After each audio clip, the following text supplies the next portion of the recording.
নমস্কাৰ, মই সোণালী মিশ্ৰা NE24 চেনেলৰ পৰা। শ্ৰীভূমি জিলাৰ অসম বাংলাদেশ সীমান্ত সনাতনী হিন্দুৰ উত্তাল প্ৰতিবাদ। বাংলাদেশৰ হিন্দু নিৰ্যাতনৰ বিৰুদ্ধে সনাতনী ঐক্য মঞ্চৰ আয়োজনত এই প্ৰতিবাদ। প্ৰায় বৰাক উপত্যকাৰ বিভিন্ন প্ৰান্তৰ পৰা অহা লক্ষ হাজাৰ সংখ্যক হিন্দু ৰাইজৰ উত্তাল প্ৰতিবাদ। শ্লোগানত কঁপাই তুলিছে শ্ৰীভূমি জিলাৰ অসম বাংলাদেশ সীমান্ত সুতাৰকান্দি। পৰিস্থিতি নিয়ন্ত্ৰণৰ বাবে আৰক্ষী সীমান্ত সুৰক্ষা বাহিনী মোতায়েন। আৰক্ষী বেৰিকেড লগাই প্ৰতিবাদকাৰীসকলৰ প্ৰৱেশত বাধা। আৰক্ষীৰ বেৰিকেড ভাঙি প্ৰৱেশ কৰাৰ চেষ্টা প্ৰতিবাদকাৰীৰ। আৰক্ষী আৰু প্ৰতিবাদকাৰীসকলৰ মাজত ধস্তাধস্তি, এক উত্তেজনামুখৰ পৰিস্থিতিৰ সৃষ্টি হৈছে।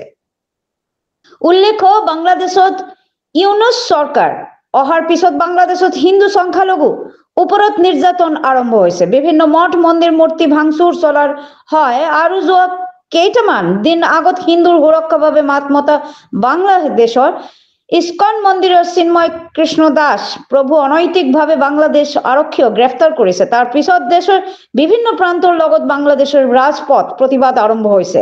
বিভিন্ন ঠাইৰ লগতে বৰাক উপত্যকাতো প্ৰতিবাদ আৰম্ভ হৈছে। চিন্ময় প্ৰভু মুকলি কৰি দিয়াৰ বাবে প্ৰতিবাদ আৰম্ভ হৈছে আৰু আজি বৰাকৰ শ্ৰীভূমি জিলাৰ অসম বাংলাদেশ সীমান্ত সনাতনী হিন্দুৰ উত্তাল প্ৰতিবাদ। বাংলাদেশৰ হিন্দু নিৰ্যাতনৰ বিৰুদ্ধে সনাতনী ঐক্য মঞ্চৰ আয়োজনত এই প্ৰতিবাদ।